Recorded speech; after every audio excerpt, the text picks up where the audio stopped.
Um, one of the things that I talk about is to libertarian groups, which you guys know, is the fact that in spite of the fact that the ideas we hold, capitalism, free markets, in spite of the fact that these ideas seem to be pretty simple, pretty self-evident, not that hard, right? We seem to be losing. We don't seem to be actually capturing the imagination of the world out there and really having an impact on the politics. You see this really across the board. The agenda of the left, whether they call themselves leftist or not, is the dominant agenda in the world today. Indeed, I would argue that many of our more conservative, so-called conservative parties, whether it's in the United States or in Europe, have actually been moving leftwards, right, over the last 50 years. The Republican Party in the United States today looks like the Democratic Party 50 years ago, and the Democrats look like the socialists. The whole political map has shifted left. It's as if the left has, something that captures the imagination of people that enthralls them, and it's almost impossible to dislodge. And believe me, we've been trying, right? I mean, this is not a new movement. This is not a new phenomenon. Advocates for freedom and property rights and individual rights and kind of a libertarian-like agenda have been out there, forever. At least for the, since the founding of the United States, which was founded on principles far more pro-free market, far more pro-individual rights and property rights than anything we have in the world today. So we are losing the battle. We've been losing the battle for a long time. And what I think Ayn Rand challenges anybody who believes in free markets to think about is why? Why are we losing? Because when you look at the world out there, we're right. The ideas of free markets work. If what people care about is a good standard of living, if what they care about is wealth and technology and stuff, right, material well-being, then capitalism provides that. Wherever you look in the world, the more capitalist, the freer the economy, the higher the standard of living. The more wealth is created, the better off the life of really everybody is. And I would argue that the poor are better off under capitalism than under any other system. You can think about it. We've been running an experiment in political social systems for the last 200 years. We've tried all kinds of systems, right? We've tried communism and extreme socialism, and we know what that does, right? It kills people. It kills tens of millions of people. It lowers the standard of living. It destroys initiative and innovation. Nothing gets created. Life is horrible. It sucks. We've also tried capitalism, not the purest form of capitalism that I would like to see, but we've tried. We got close. We got close in the 19th century in the United States and parts of Europe, here in the UK to some extent. Right? We've tried it. We know what happens under capitalism. What happens in spite of everything we're taught.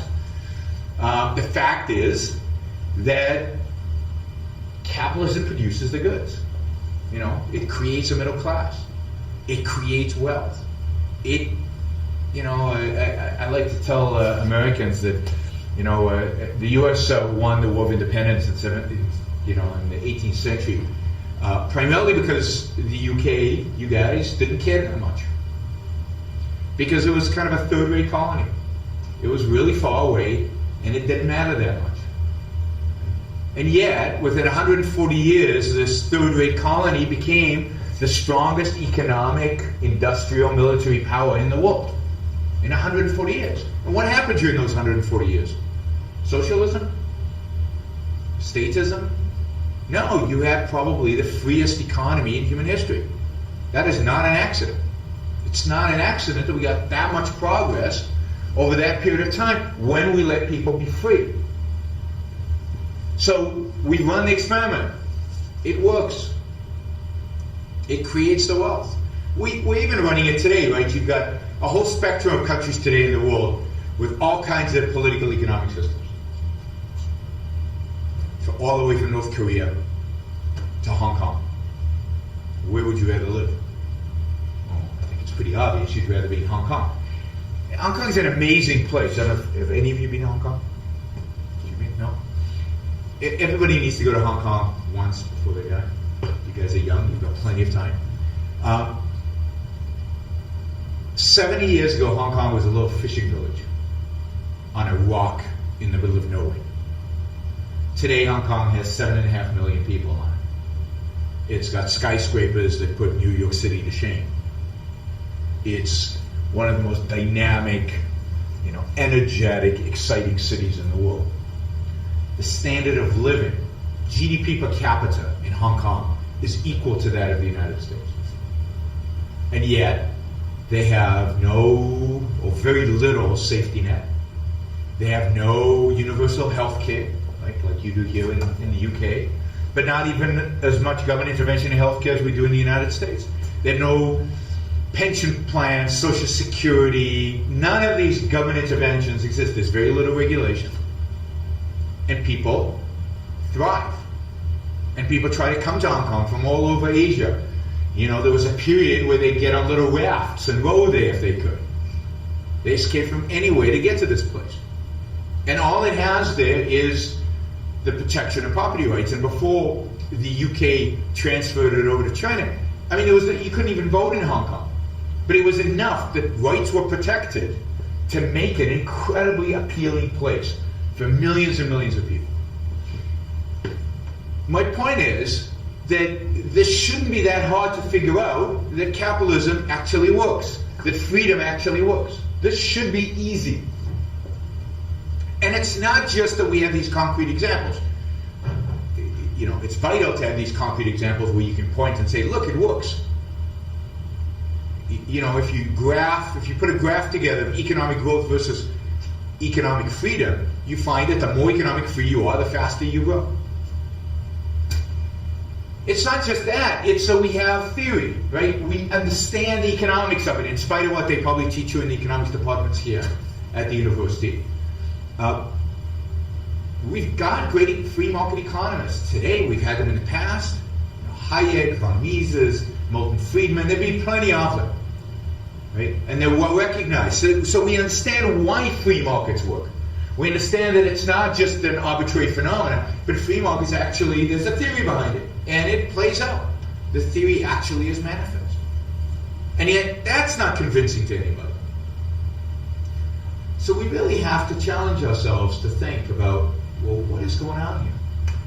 There's something about the world, there's something about people's ideas that makes it impossible for them, or very, very difficult for them, to comprehend both reality, it's right there staring them in the face and they can't see it, right?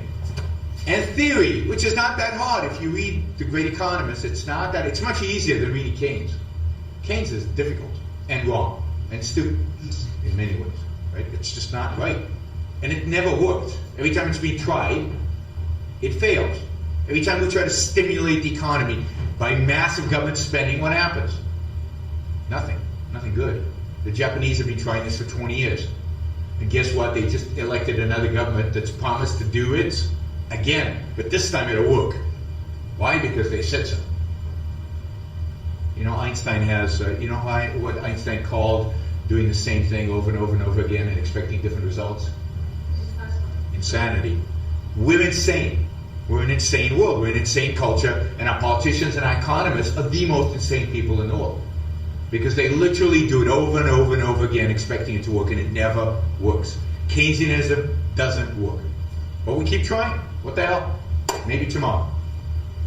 So what motivates them? What's driving this? Why is it that you can't break through? Why is it people don't accept our ideas? Why is it that we can't make progress? We can't win this battle that should be, again, an easy battle to win, but it's worse than that. We're actually losing it in a sense that it's shifting constantly in the opposite direction. The argument Rand makes, the argument I make in my new book, is that the fundamental problem is not political economic. And yet, most people interested in free markets are focused almost entirely on politics and on economics. That the fundamental idea, the fundamental problem is deeper than that.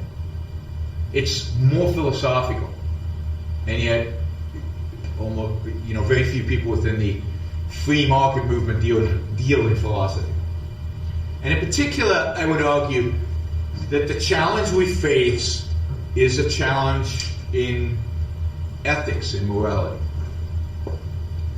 Because there's something about capitalism, there's something about free markets that people find offensive.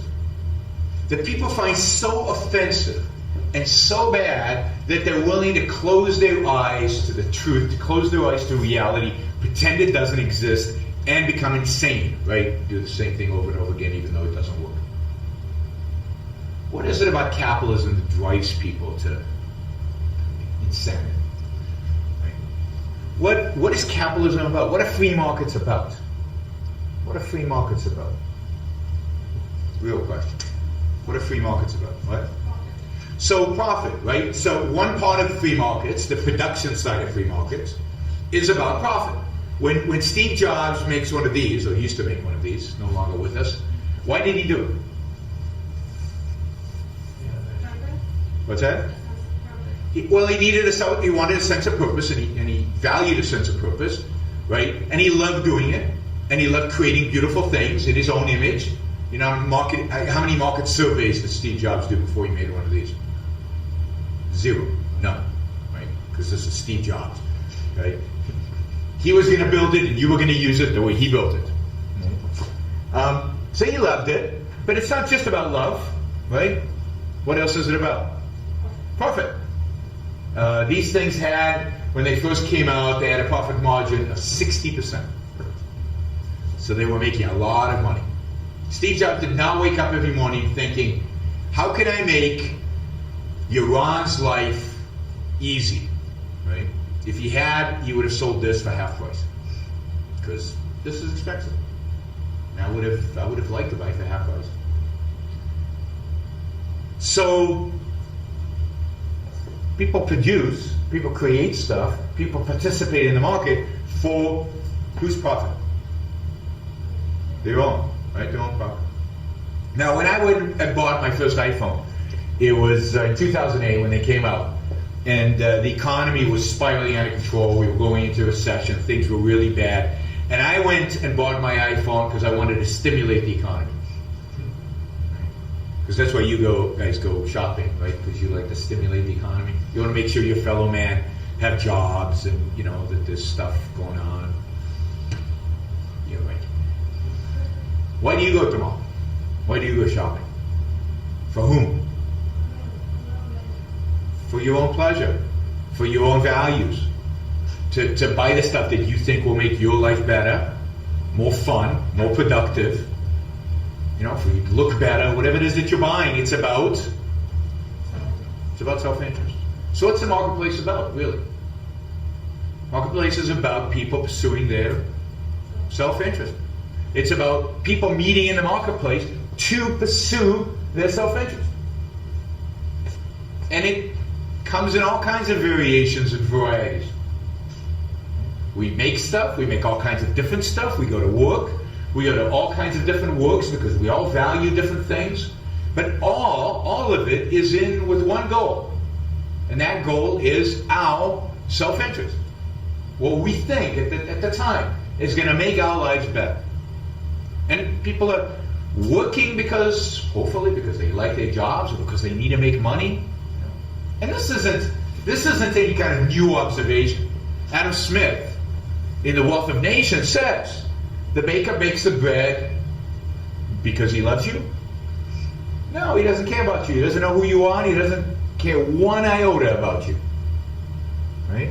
He bakes the bread because he needs to make a living. And it's what he specializes in, and he's good at it. And this is a good way for him to make a living. He can make the money to feed himself, to feed his family, to take care of himself. If he can bake and sell a lot of bread, he lives well. He buys a bigger house. But it's about the baker. And the guy who delivers the bread to the grocery store, to the supermarket or whatever, he doesn't care about you. He doesn't care about the baker. He doesn't care about the grocery store. He cares about him and his family, his kids. He's trying to feed himself and the people he loves. That's what he cares about. The marketplace is nakedly about self-interest, about people pursuing their self-interest. It's not about social wealth, utility maximization. It's not about loving your fellow man. It's not about, loving your neighbor and your brother's keeper. There's no brother's keeper here. It's about me. It's about you. It's about self-interest. And that's a little uncomfortable for you guys. Maybe not for you guys, but for most people. Because what have we learned? What have you been taught? What have all of us been taught from when we were this little? About self-interest. Sharing is caring. We teach our kids, Johnny is playing with the dump truck in the sandbox, and Tom comes and says, I want the dump truck. And what do the parents jump and say? You gotta share. Yeah, right, Mom. If a stranger came up to you and asked for the car keys, would you share? No, but we project our idealism on our kids. And we live in a culture in which idealism is around sharing, equality, not about being self-interested.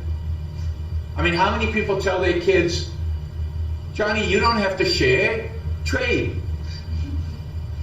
Right? Because that's what I did when I bought my iPhone. What did I do? Did I share? No, I traded, right? I paid $300 for this, and I got an iPhone. And who lost when we did that? Why am I better off? Am I better off? I just gave up $300. It's a lot of money.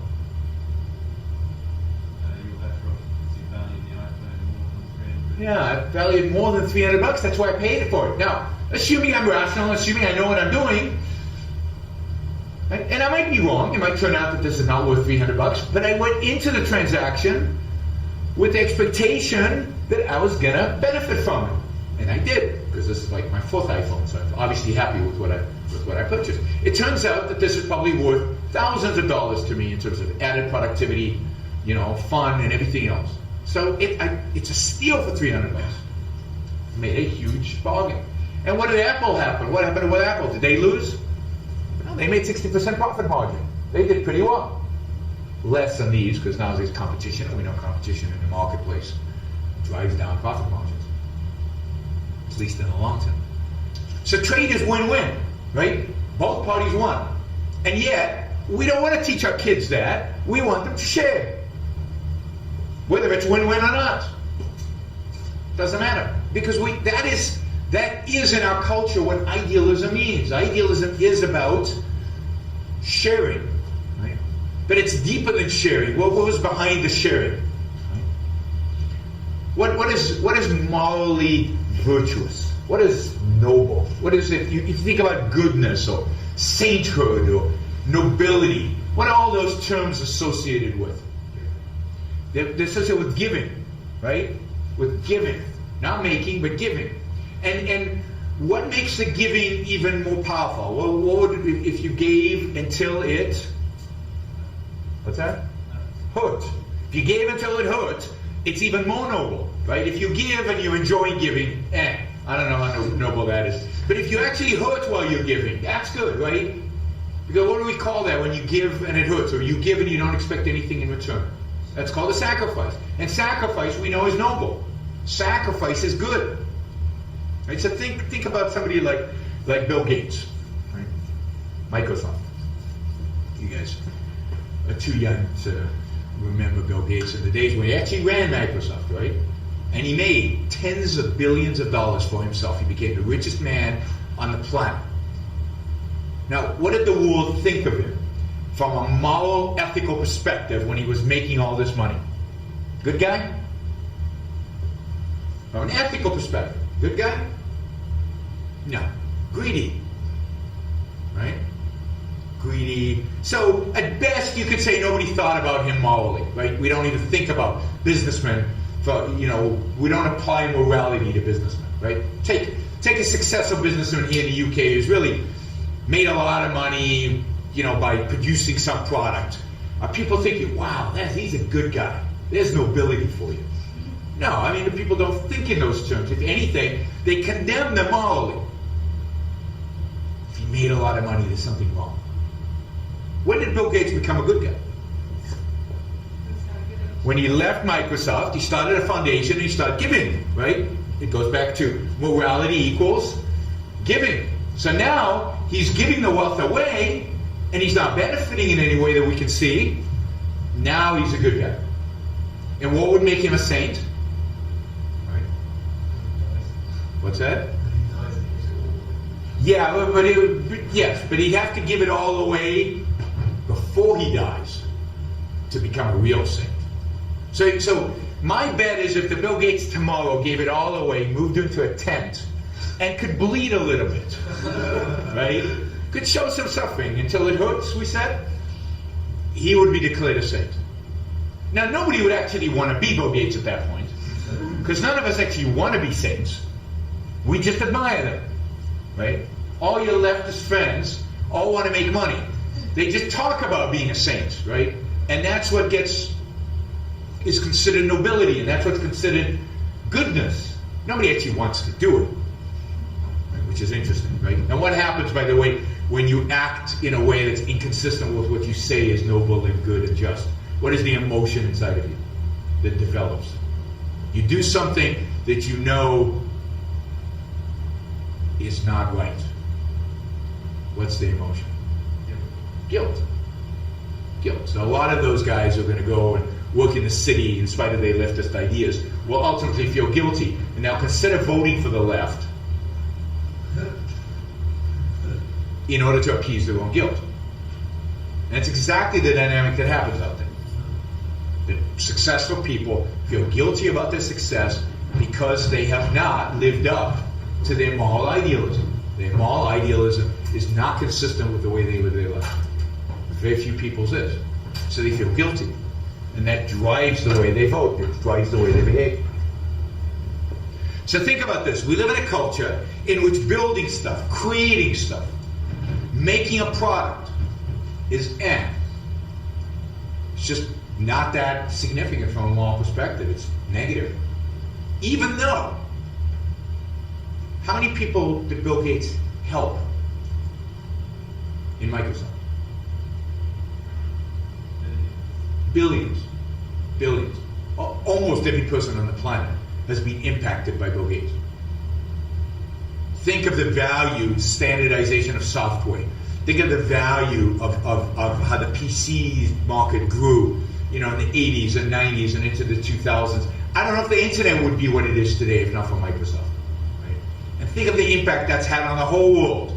Even people who don't have a PC are impacted by the computer revolution because products are cheaper. Everything is different. So he's had this huge impact on the world. He's made billions of people's lives better, and yet he gets no credit for them.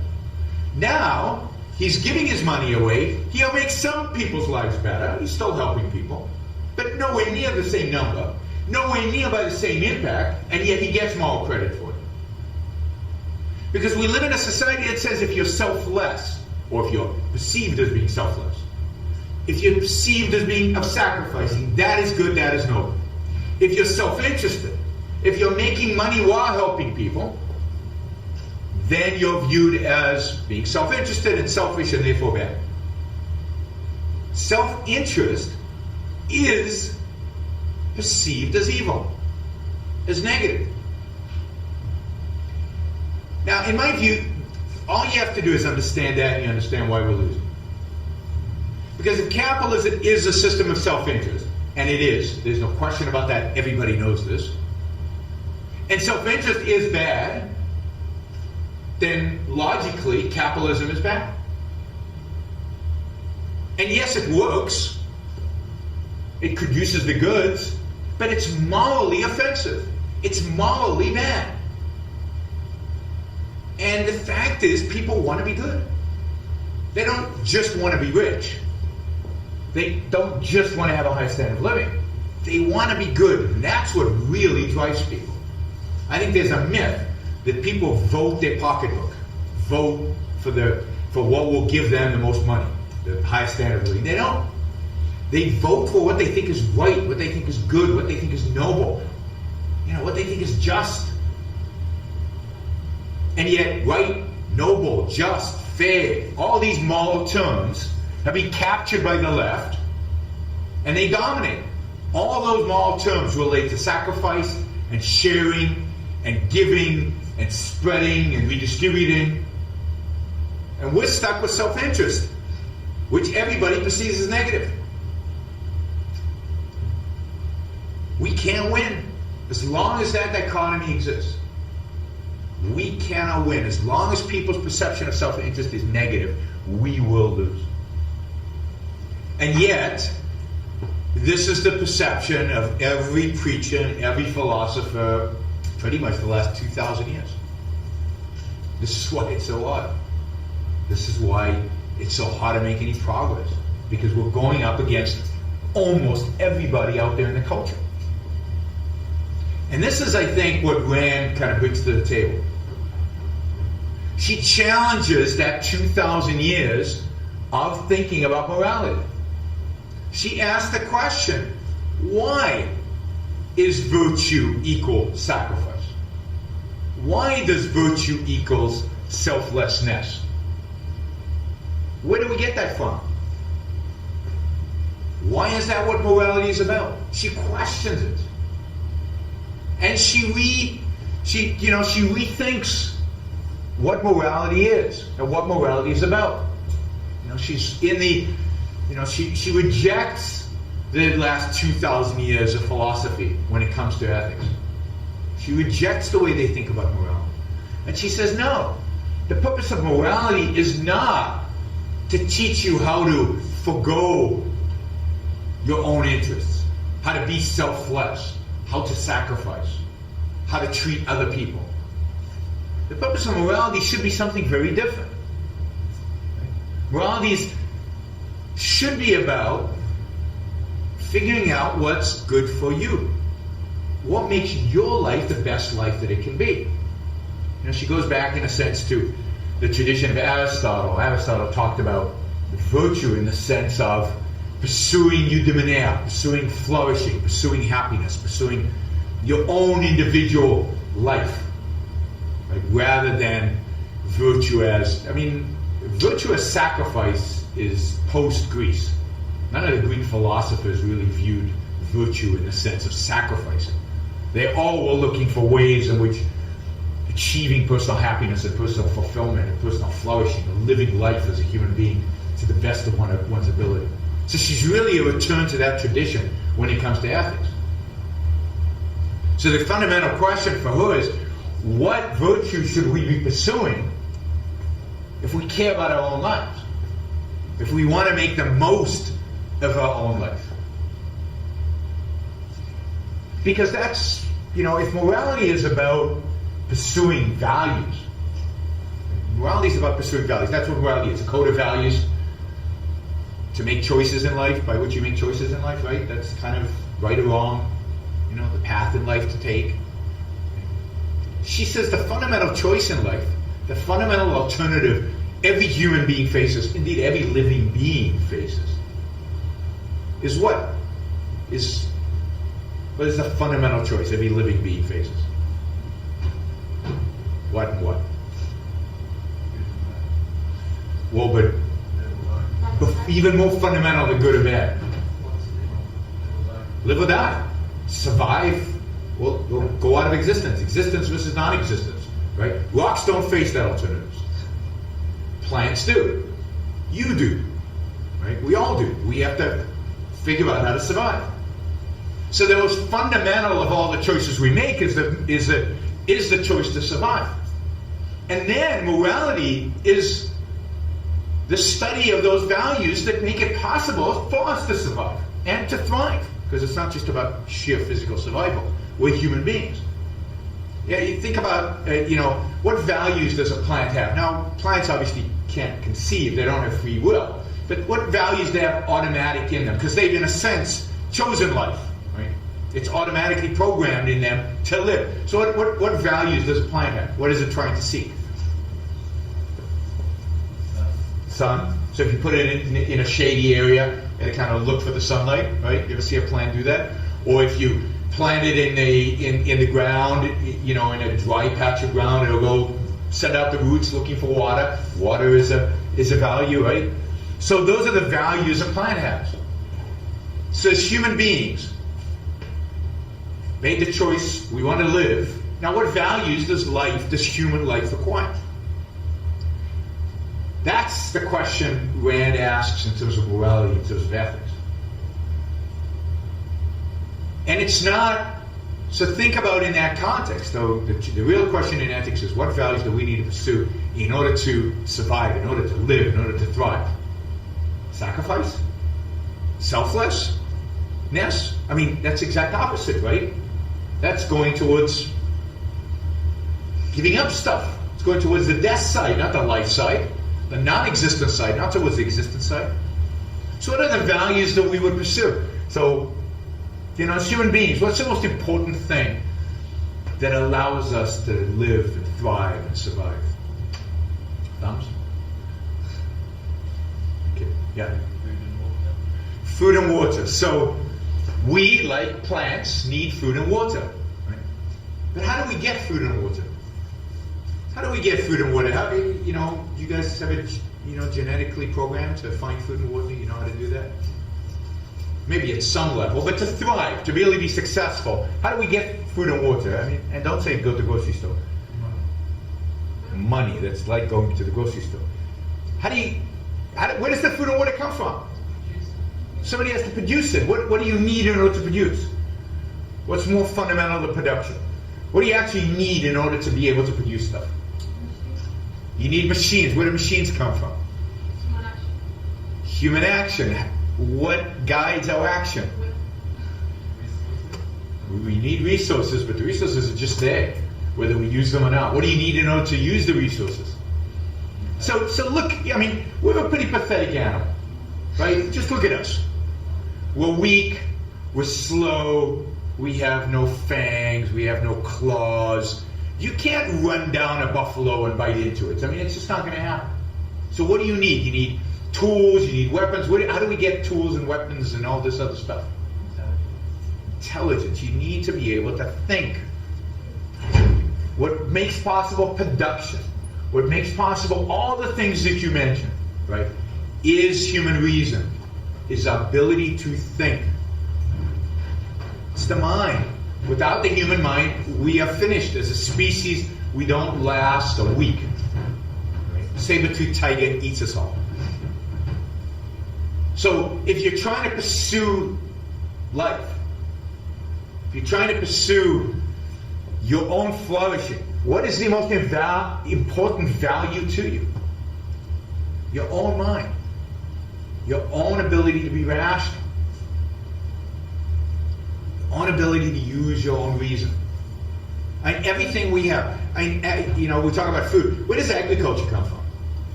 I mean, we're talking about major innovations here, right? Somebody had to notice that when a seed drops and some water comes, something grows out of it. That's like the Einsteiners' day, figuring that out. I mean, you laugh, but it's true. For tens of thousands of years, people walked by the seed and didn't notice, and didn't figure it out, didn't see the causal relationship between the two. It's only in modern times, in a historical perspective, do we have agriculture. Most people, most of the period in which human beings have existed, people did not understand that that plants come from seeds that are watered. That's Einstein. And then what did Steve Jobs do? The Steve Jobs of the time is the guy who figured out that you could take this and plant it in rows and actually create a whole industry called agriculture and make a little bit of money from it. Right? You could sell your product afterwards. So throughout human history, we've needed, and we've succeeded to the extent that we've made possible the ability, people's ability to think, to figure stuff out, to use their reason. So Rand is an advocate for rational self-interest. A self-interest guided by the human mind, because rationality is the key value. Now, so how would she view this Bill Gates, right? Bill Gates building stuff, Bill Gates giving stuff away. Which one of those is mom? Well, the building stuff, the creating stuff. What's driving that? First of all, Steve Jobs is using his mind. He's improving himself. He's improving himself and improving everybody around him at the same time. But he's making his life better, right? He's creating stuff. And he's creating wealth. What about the giving? Good, bad? Well, is it necessarily altruism? Is giving necessarily altruism? It depends why he's giving. If he's giving out of a sense of guilt, which guilt for producing stuff and making money, that's unearned guilt, then it's bad. If he's giving because he's helping people he values or causes that he really cares about, and it really is enhancing his life and he's enjoying it and he's having fun doing it, then it's good. If he gives it all away and moves into a tent that bleeds, what would Ayn Rand say about that? She'd say it's evil, not just stupid. She'd say it's evil. It's wrong. So Rand views production, creation, building stuff, making money, trading, the win-win trades, as the essence of virtue. This is good stuff. You're a good guy. Bill Gates is a saint because he made billions of dollars. If you make a lot of money in the free market, you're almost by definition a virtuous person. You've used your mind, to create something, build something, and offer it in exchange to other people. You make your life better, everybody's life around you is better. That is goodness and virtue. Giving it away, that's fine. But who cares? It's not that important. It's not the essence of virtue, it's the essence of morality. Charity is nice, but how many people does charity really help? Is charity really that important? As compared to what you do as a business person, what you do in a capitalist economy, in a free economy, charity is insignificant as compared to the virtue of a free market. Somebody who believes in his own value, who wants to make his life truly the best life that he can have. Does he want a big government telling him what he can and cannot do? Does he want another government sitting on the shoulder? Don't drink that, don't eat that, don't start that business. No, what do you want? If you're truly focused, what do you think you want? If you're truly focused on figuring out what kind of life would be the best life that you could live, what kind of government would you want? Yeah, a government that leaves you alone, that lets you choose whatever values you want to pursue. Make the choices, and sometimes you'll make mistakes. But you want the opportunity to learn from those mistakes, not to be coddled because you made the mistakes. You're focused on achieving your own happiness, which requires achieving your own self-esteem. How do we achieve self-esteem? Where does self-esteem come from? How do you get self-esteem? Getting ribbons from your teachers? Yeah, by achieving something. Self-esteem is a sense of confidence, sense of self-worth. And you get that by achieving something. For example, working. Right? Working and earning a living. You get a sense, I can take care of myself. I can feed myself and my family. That's a huge boost to one's self-esteem versus somebody who never works, who gets a check from the government every month, never gains a self-esteem. Never will be happy. Because you cannot be happy if you don't have self-esteem. Welfare, that check that the government sends, is a way of institutionalizing people into poverty and into unhappiness. People on welfare are never going to be happy. Because they'll never get that sense of achievement.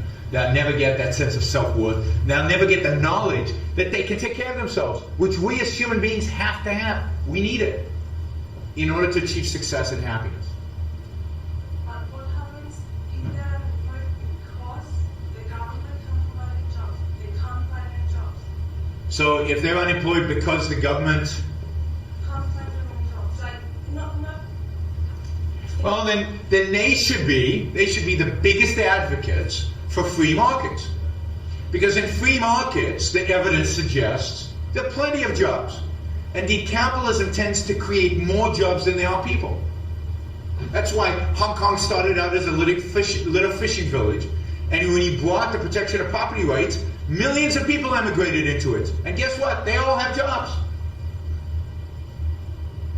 And if they keep coming, more jobs tend to be created. So the biggest advocates for capitalism should be people who are unemployed, should be poor people. They should say, no, don't give us money, government. Don't write us checks every month. Give that money back to those greedy businessmen so they can create more jobs. Because that's what business does. It creates jobs. One of the biggest mistakes right-wing, pro-free market political parties do is that they give up on the poor. They never try to convince the poor. But the poor should be the biggest beneficiaries of capitalism. They should be the ones most excited about it. Government doesn't create jobs. Government destroys jobs. So it hurts the poor when government taxes, regulates, intervenes. What you want is freedom. But again, you're only going to get that if people learn that what they should be doing in life is rationally pursuing their own self-interest. They should be selfish. Rationally selfish. Right? Properly selfish. Because one of the ways in which self-interest and selfish are being tainted, right? One way is by telling us, oh no, nobility and morality is serving others. But then you go, why? And they say, well, because the alternative is being selfish. And selfishness is, what is selfishness in the common vocabulary out there? What does it mean? Bad, but what is the behavior we associate with being selfish? Yeah, greed, evil, but what is it? What is the behavior? What do people do if they're selfish? Right?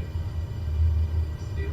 Yeah, they lie, steal, they'll do anything to get their way, right? That's how we perceive being selfish. So here are the lying, stealing, cheating, murdering, really, really bad guys. And here you can be noble and good by helping other people. Which one? Those are the two choices you have. Which one are you going to take? Well, nobody wants to be a bad, stealing, lying, cheating SOB, right? Nobody wants that. But they present us only those two choices. What Rand says is, no, there's a third choice. It's called being rationally self-interested. It means, yes, being selfish in the sense of taking care of self, but doing it rationally. Is lying, stealing, and cheating rational? Is it going to make your life better? Is it indeed selfish? If selfish means taking care of self. Think about it. Is Bernie Madoff, you know who Bernie Madoff is? No. Wow. First one ever in an election. Or at least it's told. Bernie Madoff is the guy who did the big pyramid scheme in the U.S. And he got caught a few years ago, and his sons turned him in, and he's in jail now. But he basically stole the money from all his best friends, and for years ran this pyramid scheme. Years and years and years, and nobody caught him. And they finally caught him in, I think, 08, 09. Do you think Bernie Madoff was selfish? Really? Took care of himself, lived a flourishing, successful life, was happy. Yeah. You think lying achieves happiness? Well, it depends. Yeah, what does it depend on? You know liars who are happy? Politicians. Exactly. I don't think you think politicians are happy. You ever looked them in the eye? You think they live good lives? I don't. You haven't met British politicians. No, I've met British politicians. I've met plenty of them. I don't think they're happy. Yep. What if you believe your own lie? What if you believe your own lie? Well, then it's worse if you believe your own lie. You're doing more damage to yourself. So think about it this way. I believe that we, in order to achieve happiness, need to pursue our own reason, our own rational faculty. We need to figure stuff out. Our emotions are not guides to telling us what's good for us and what's bad for us. Most people pursue emotions. And emotions are just, they're responses, but in order to really make anything, create anything, get that self-esteem, we have to use our mind. We have to figure stuff out. That's our means of survival, our means of flourishing. What do we need in order to think well? What stuff do you need in order to think well? What is thinking? It's taking in what? You take in what? Knowledge, facts, reality, right? And then you integrate it, you see commonalities, you see differences, and you come up with ideas about it, right? But what is the first part input? The input is facts. Now, in computers we have a term, right? We have this term that says garbage in, garbage out. If you lie to yourself, if you believe the lies, what is that? That's garbage in. Because that's not fact. That's not reality. And what's it going to do to your thinking? It's going to corrupt it. And what's going to come out the other side? Garbage out. And if you're garbaging out, whatever the hell that is, right? You're not going to be happy. You're not going to be attain success. Try building an iPhone by lying to yourselves about engineering. You can't do it. This requires an incredible amount of focus on facts, on reality, on what works, on what's right and what's wrong, what's true and what's false.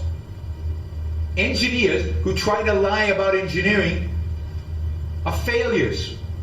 Garbage in, garbage out. Now, why do we think life is any different than making an iPhone? Figuring out life is as complicated as figuring out how to make one of these. It's not easy. We better take in facts. We better not lie to ourselves. And to the extent we do lie to ourselves, we are going to corrupt the machinery in here. And as a result, we're not going to be efficient, effective at life, at living, any more than we'd be effective at building an iPhone or writing a code for software, or imagine building a bridge, right? To make something. I'm a civil engineer, not a computer engineer. So building a bridge while lying about the data. It would either be too expensive or fall down. You're not going to get it right. Same thing in life. So, yes, a lot of people believe their own lies. But that is a sign of incredible corruption. And they pay a price for that. They pay a price for that. Liars are not happy. Bernie Madoff is a great example of this. This is why I use it. Because Bernie lied to everybody because he was stealing literally from his best friends and his friends. And he couldn't sleep at night.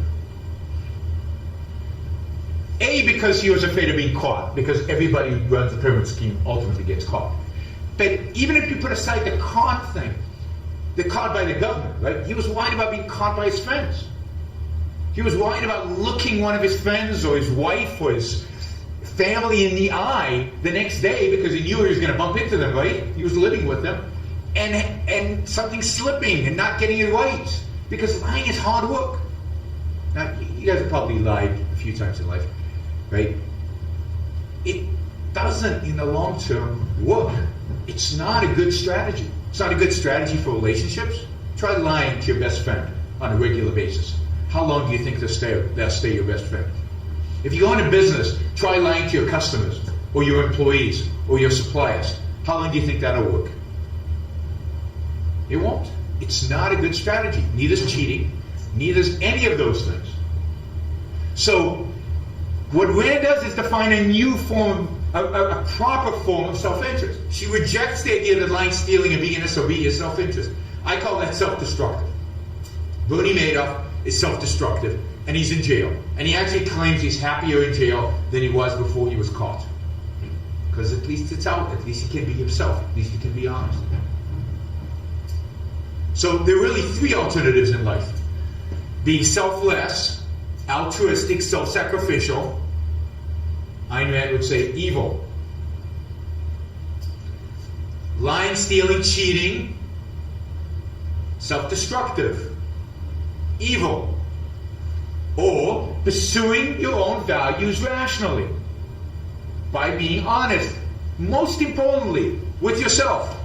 It's the most important person you need to be honest with. And with the people around you. Because that's how you form relationships. And being rational. Now, I don't think, that is incredibly controversial, this idea, right? But to me, this is the essential idea that we need to communicate if we're going to win the battle for free markets, for capitalism.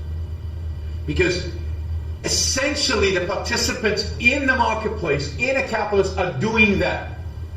But what happens is they feel guilty about it, so they vote for leftist policies. Right? I don't give enough to charity, I know I should, so tax me more, please. Because that way I'll be forced to give to charity. And you laugh, you think people don't do this, but they do. Right? Obama ran this last American campaign with a promise that he was going to increase taxes on the rich. A promise he's already fulfilled. Right? So the rich knew that by voting for Obama, they were voting for their own taxes to increase. Of the 10 richest counties in the United States, how many do you think voted Obama? What's that? 8. Pretty close. 8. Rich people voted for him. It's a myth that this is about class warfare. The poor vote left and the rich vote right. It's not true. In California, where I'm from, we have very high taxes already. And they just had an amendment to increase the state income tax. You pay federal and then you pay state as well. From 10% to 13% on anybody earning, it's phased in between $250,000 and $1 million. And it won. And guess how many rich people voted for it? To raise their own taxes by 30%. That's a big tax raise. Most of the rich people voted for it. Why? For the economic interest? No, because they feel guilty.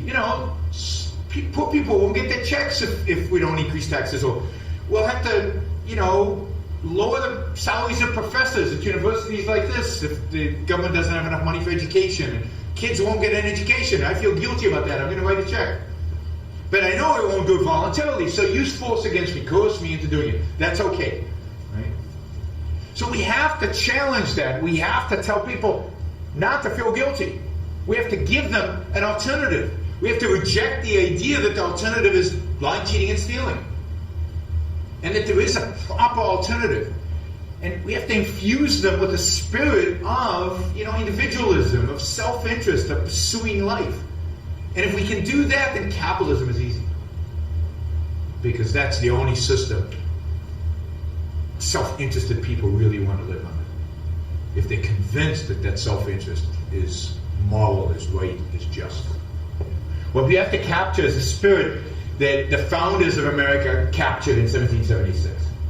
In my view, the most important political document in history, unfortunately, is the one declaring rebellion against you guys, is the Declaration of Independence.